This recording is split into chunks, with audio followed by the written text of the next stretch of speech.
Homeowners beware.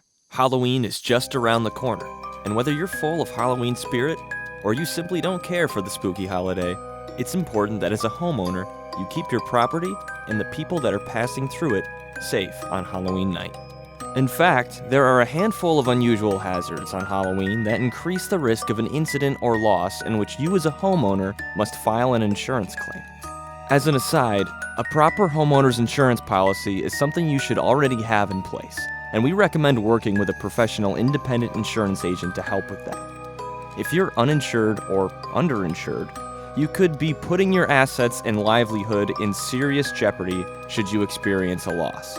And, Halloween pun not intended, that's pretty scary. Moving on. No matter how you intend to spend your time on October 31st, it's best you have a plan worked out ahead of time for the event itself. Because even if you live in a mostly rural area, there is a chance you'll have unexpected visitors coming around on Halloween night. So, what should you as a homeowner do if you just want to have a quiet night? Well, if you don't want to participate in the festivities, try leaving most of the lights off inside your home, especially near the front door, to indicate that you prefer no one visit. Most people will get the point. Please, however, remember to keep your premises safe regardless. There are more tips later in this video to help with that, so keep watching.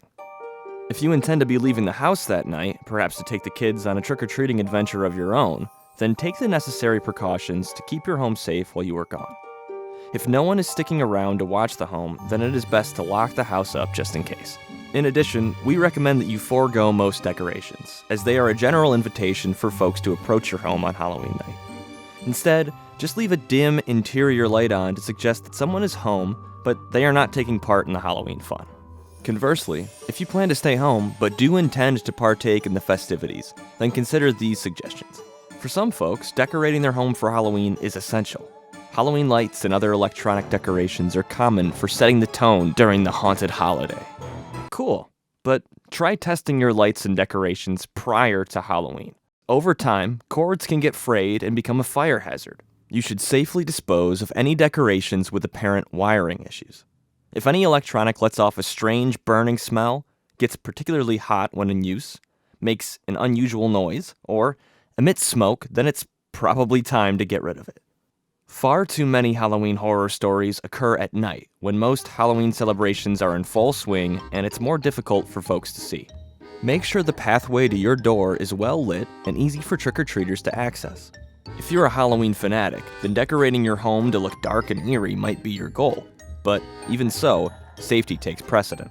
Most Halloween-themed lights are dark orange or purple and aren't bright enough to promote adequate visibility around your home.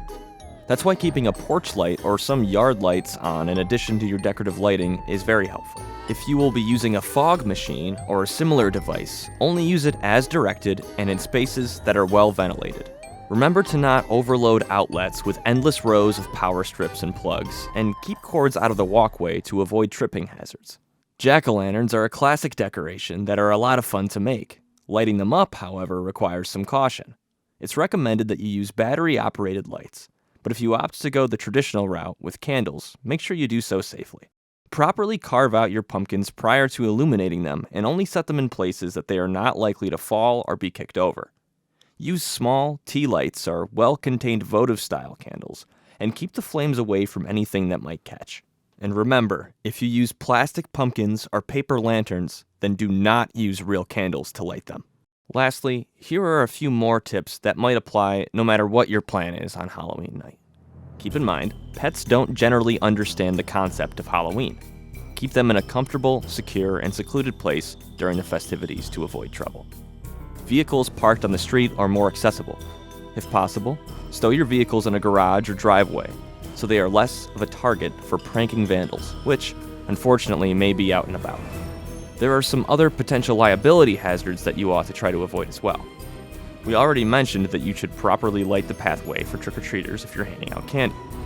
But no matter what your plan is, you should always keep your yard, sidewalk, and porch clear of tripping and slipping hazards.